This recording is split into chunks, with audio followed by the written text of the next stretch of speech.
Well, just 2% of truck drivers in Australia are female, but our next guest certainly stands out. Blayze Williams has been behind the wheel of big rigs for more than a decade, which initially earned her major respect. Yeah, but now she's under attack from people both within and outside the trucking industry for her sexy side hustle. Blayze joins us now from her home in Adelaide. Blayze, thanks for talking to us today. Can you tell us about this side job and how you got into it? So my side job to the trucking was OnlyFans. I originally got into it through a friend from America, Heidi Lavon, and I didn't want to go on it because I thought it was only for really explicit content. And I was sort of in a financial stage in my life, like my mum had PTSD from the bushfires. She couldn't work. I'd broken my leg for 2 years. I couldn't work. And then I started this OnlyFans, and it took off because of the trucking and the modelling together. And now I've built it up into a full-time career, and now I get to just freelance truck drive and enjoy it and have a bit more fun. So the OnlyFans kind of saved mine and my mum's self, like, financially, and kind of changed my life in a way that I never expected. So it's kind of, yeah, really fun. And look at you now. There's Blayze, a lot of sexism within the trucking industry.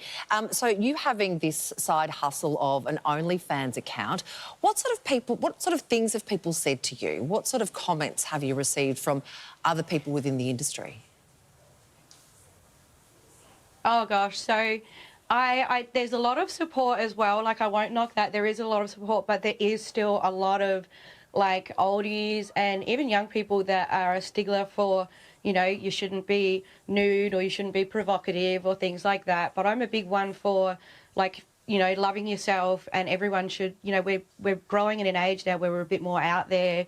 It's a bit more accepted, and I think the way to make it more accepted is by just doing it and not worrying about what people say. Like, if I let all the comments hold me back, like, you know, they've called me a lot lizard, which is the trucker term for a hooker. Oh. You know, I get a lot of the discriminatory, you know, fat, she's not the hottest, she shouldn't be trucking and doing this, like, women should have more respect for themselves. But the funny thing is, I was actually bulimic for about 8 years, and doing all this taught me to love myself. And I kicked that and a few other problems, and I couldn't be more happier. So the negative comments, I try not to let me bring down anymore. Is this going far enough for you to walk away? I mean, you obviously love driving these trucks. I'm still trying to get my head around what concern is it for anyone within the industry. But how often are you driving the trucks? I mean, it's not something that's going to make you walk away from it, is it? Well, I actually earn probably more than I did trucking now through the OnlyFans. So I've made that my full-time work, and now I just freelance drive. And I was driving for a friend for a while. So I actually have an injury in my leg. It's called complex regional pain syndrome since I broke it. So I couldn't actually do full long days, but I can do work here and there. And I would never, ever stop trucking. Like, I love it. I wish I could do it for 10, 12 hours a day like I used to, but now I can just sort of do a bit more interstate and a little less strain on the leg. So it's a very weird thing that I've got wrong with it. But I'm financially stable enough now where I could not have to go back to trucks, but I choose to keep going back because I just love them, and I hopefully want to own my own one day. What is it about driving those big kind of road trains that you love? So I haven't driven the road trains yet, but I've driven the single semis and I've driven B-doubles because I have got my road train licence. I just love it. I love being different. My dad was always different. He always taught me, you know, it's better to stand out and be a bit different. So I went into it. The first day I ever drove the truck by myself, I thought, this is the stupidest thing I've ever done. I was like, this is terrifying. Why am I doing this? I was only about 19.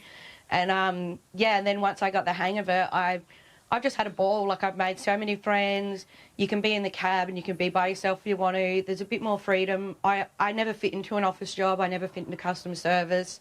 So this has been the perfect thing for me. And, you know, you're still out and about, especially when you're lifting gates and pulling curtains, which is not my favourite. My shoulders regret all that. Yeah. But, yeah, it's been awesome. And I just love and just feeling big and tough. Can you reverse park those things, though?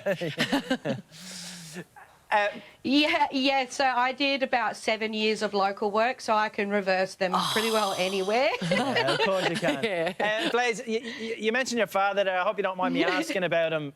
He's former bikie boss Steve Williams. He disappeared without a trace in 2005.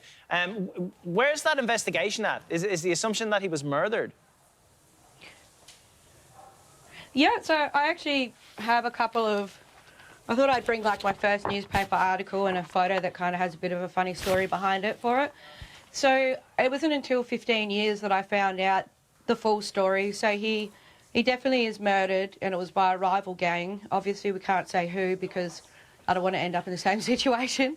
But yeah, he was kind of betrayed by a friend and set up, and and then he was taken out and taken away in a tarp and a ute and disposed of.